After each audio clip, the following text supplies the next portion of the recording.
Hello guys, so ayan, sinubukan kong dito ko i-connect sa 13 volt supply. Ayan, ayan siya, yung chiki natin. Tapos yung speaker nya left and right lang. Linagay natin is BGS na 8 ohms. Ayan, magkabila yan, oh. Yan yung tumutunog guys. Higit na natin yung volume. So, 1 o'clock.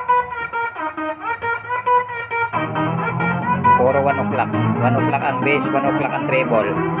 Okay? Pasensya na kayo dyan sa kalat. Washing machine yan. Ginawa kong speaker. Ginawa kong speaker box.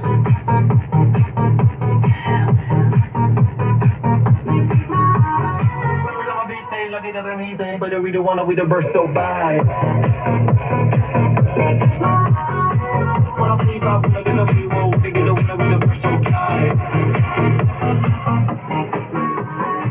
Guys, mas malakas siya kapag 8 ohms ang gamit mong speaker. Ganyan yan, malakas siya pag 8 ohms ang gamit na speaker. Ayan, oh. Wow. Pause natin, pause. Tapos walang supply yung subwoofer nya. Lalagyan natin ng speaker, so supplyan natin. Wait lang, pause ko muna. Yan guys. So tinanggal ko yung linya ng speaker na left and right, yung sa DJs. Okay? Yung kinabitan ko na lang is yung subwoofer natin. Subwoofer line. Meron tayong naka-separate na subwoofer speaker dito sa baba, sa loob, nasa loob. D12 yan. Pero yung ano lang siya, instrumental siya na speaker. Pwede naman siyang gawing subwoofer. So, yan, play natin. Ayan, naka-volume yan, naka-volume. Yan, 1 o'clock. Volume mo natin yung subwoofer.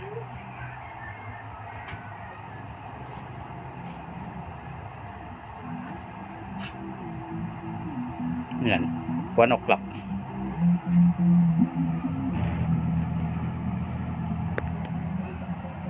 Yan, naka-play yan. Wow. Rinig nyo ba guys? Yumayanig. Yan yung ano ng speaker, yumayan, ay yung wire ng ano, yumayanig, oh.